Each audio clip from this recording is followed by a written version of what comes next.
A man is on the run after stabbing his 87-year-old grandmother to death in Clarendon.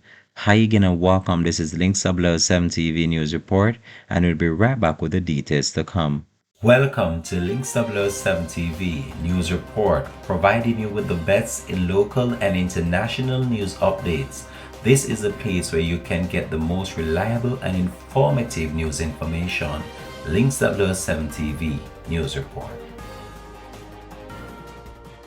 A Clarendon man who accidentally stabbed his 87-year-old grandmother to death during a fight with his cousin in Clarendon on Thursday afternoon, December the 2nd, is presently being sought by the police.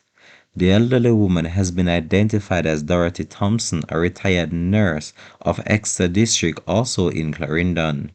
Reports are that shortly after 4:30 p.m., the accused and another male cousin got involved in a confrontation at their home.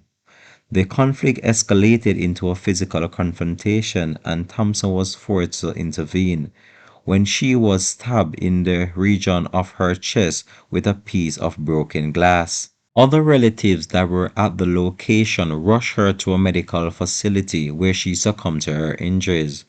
Her other nephew was also injured and rushed to the hospital, where he was treated and admitted in serious condition.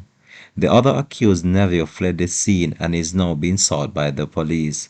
This has been Links 007 TV News Report. Thanks for watching.